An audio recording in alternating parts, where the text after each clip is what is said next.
Oh, hello. Today I am back to recap the latest episode of King of Drag, Death of Your Fears. Okay, this isn't the latest episode, but you guys know I'm still catching up from vacation, so episode four's recap will be up soon.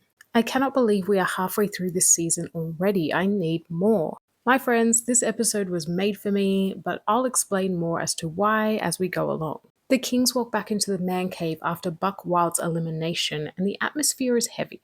Nobody expected him to go home so soon. Perka is commended for his amazing stand up routine. It's clear that comedy is where he shines the most. You guys know I'm a Perka stan, so this episode was great. Okay, I'm getting ahead of myself. Big D is frustrated because he came so close to winning both weeks, but just missed out. Always a groomsman, never a groom. So it's a new week in the competition, and the man cave's looking a little bit different. It's filled with spooky stuff and makeup from Elf Cosmetics. At that moment, Murray Hill appears on the television, scaring the living daylights out of the Kings, appearing as though he is a zombie. And sure enough, he announces that this week's theme is horror. It's giving Dragula, and so you understand why I love this episode so much. So for this week's Weenie Challenge, the Kings will need to create a makeup look that is half glamour, half monster. And judging them is none other than icon herself, Sasha Velour. They only have 5 minutes, and the king that seems the most confident is Henlo, having worked in a haunt for years. As they get ready, pressure opens up about how Perka inspired him during his early days of drag. Charles Galen King opens up about how he almost took his life 4 times, and that his half sad, half happy clown face is meant to represent that.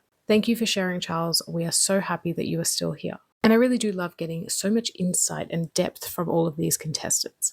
Perka definitely had the best look, it was the most conceptual, and he ends up winning the Weenie Challenge. We've been needing this, and it's not over yet. So for this week's Beefy Challenge, the Kings need to create a look and a performance inspired by their deepest fears. This is a great idea. This is something I would love to see on Dragula aside from the fright feats and the elimination challenges. But that's not all, because this episode will end in a double elimination, which makes sense because there's only 6 episodes total and 8 kings still left competing. So it's time to thin the herd, so to speak.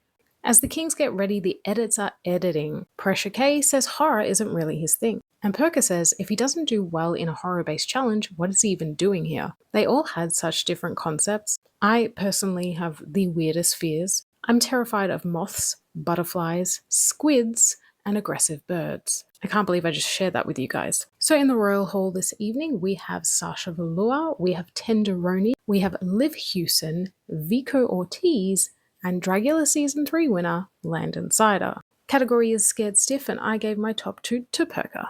His greatest fear is being perceived as a monster for simply existing as a trans man. It was so powerful and chilling, I felt every moment of it.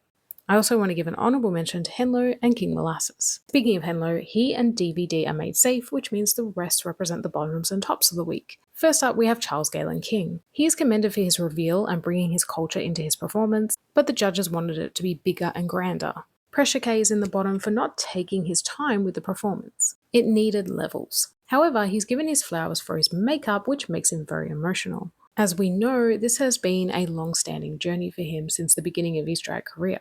Big D is once again in the top. He's so much better than he gives himself credit for. His biggest strength was bringing camp to his horror performance. It's his personality and his sense of humour that always wins over the judges, as it should. King Molasses is praised for his level of intention.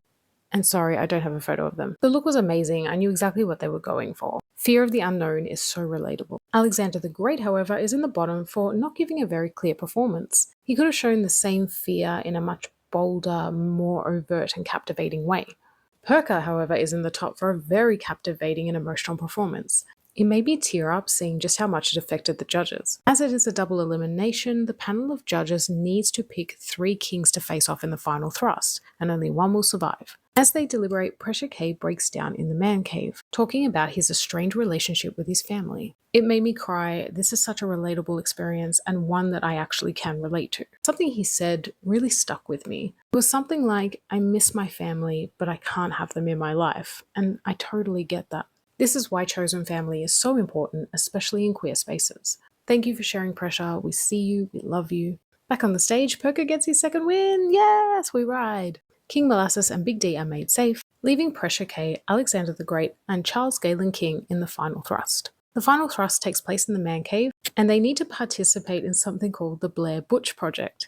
Basically, they need to film a death scene of epic proportions. This was a great elimination challenge. I definitely loved Charles's performance the most, especially when he said he couldn't take Murray Hill's awful jokes anymore. So Charles gets 3 votes, Pressure gets 1, and Alexander gets 1, meaning Charles gets to stay and we say goodbye to the other 2 kings. This was such a hard one. But before they go, the pair are knighted in the official dubbing ceremony. And so, my friends, only 6 kings remain. I love this episode. It had 2 Perker wins, and it was all about horror. What more could I need? I am so attached to this entire cast. They are some of the most charismatic set of contestants I've seen this year.